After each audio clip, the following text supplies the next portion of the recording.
gambar. Coba anak-anak ibu lihat, memiliki SIM dan STNK ketika berkendara, apakah termasuk peraturan tertulis? Ya. Selanjutnya, memakai helm saat berkendara. Ya. Iya, memakai helm saat berkendara adalah termasuk peraturan tertulis karena sudah memasuki peraturan di dalam undang-undang yang diatur oleh undang-undang lalu lintas. Nah, yang terakhir adalah membayar pajak tepat waktu. Ya. Peraturan tertulis. Nah, sekarang coba simak video di depan ya. Ya, Bu. Peraturan tertulis dibuat berdasarkan keputusan seseorang atau beberapa orang.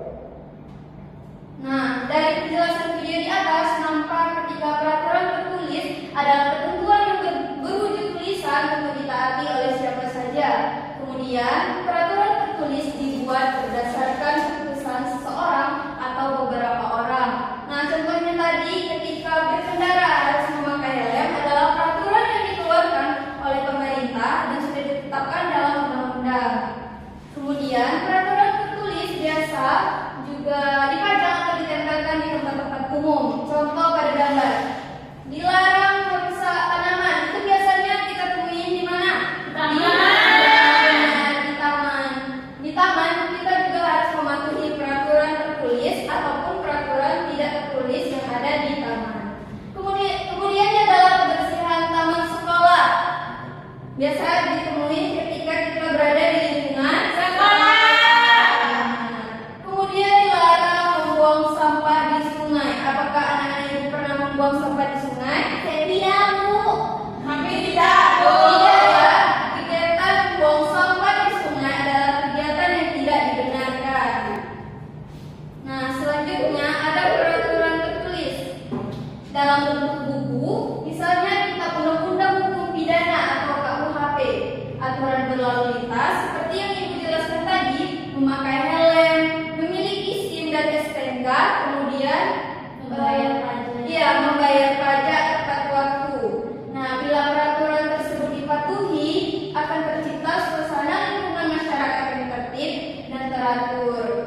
Nah, bagi masyarakat yang melanggar peraturan tersebut akan diberi sanksi. Sanksi berupa teguran dan kerugian denda atau hukuman penjara. Mengerti tentang peraturan tertulis? Ngerti, Bu. Baik, selanjutnya kita masuki pada pengertian peraturan tidak tertulis. Tidak tertulis dibuat berdasarkan Nah, peraturan tidak tertulis ini adalah ketentuan yang tidak tercantum dimanapun. Berbeda dengan peraturan tertulis tadi yang dicantumkan di dalam dokumen resmi seperti undang-undang. Nah, peraturan tidak tertulis ini harus ditaati oleh siapa saja. Peraturan tidak tertulis dibuat berdasarkan keputusan seseorang atau beberapa orang. Contoh, peraturan tidak tertulis biasanya berkaitan dengan sopan santun. Peraturan tidak tertulis biasanya disampaikan secara lisan. Contoh pada gambar adalah salaman ketika berangkat sekolah. Apakah anak-anak ibu melakukan tadi pagi? Ya. Nah, kemudian membantu guru mengangkat buku. Nah, itu juga memasuki peraturan tidak tertulis, akan tetapi sebagai seorang siswa kita harus mematuhi aturan tersebut. Selanjutnya, seseorang dalam berusaha perintah peraturan tidak tertulis faktual atau dapat nah, jadi peraturan tidak tertulis ini bersifat kebiasaan baik yang berlaku di mana saja, baik di rumah, sekolah maupun lingkungan masyarakat seperti contoh di depan. Nah, pelanggar aturan tidak tertulis juga dikenakan sanksi. Misalnya, sanksi tersebut tergantung pada tempat berlakunya peraturan. Kalau di rumah, misalnya bentuk sanksinya adalah ditegur orang tua. Pernah melanggar aturan tersebut? Yang digambar. Tidak salaman? Pernah? Tidak. Tidak. Selalu kami, Bu. Oke. Kegiatan salaman ketika sebelum berangkat sekolah adalah kegiatan yang baik dan tidak melanggar aturan tertulis.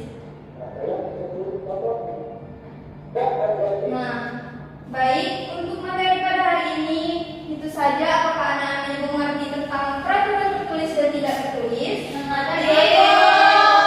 Nah, sekarang ibu akan membagikan anak-anak ibu menjadi menjadi 2 kelompok. Yang di depan Ibu merupakan kelompok 1, yang di belakang adalah kelompok 2. Nah, perhatikan petunjuk LKPD yang Ibu berikan. Tulislah nama kelompok beserta kelasnya. Kemudian perhatikan gambar yang ada di LKPD. Sebutkan peraturan tertulis dan tidak tertulis yang berlaku pada tempat di bawah ini. Mengerti? Ngerti, Bu. Baik, silakan dikerjakan.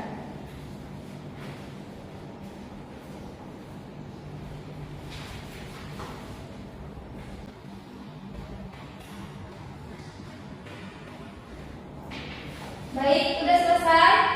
Sudah.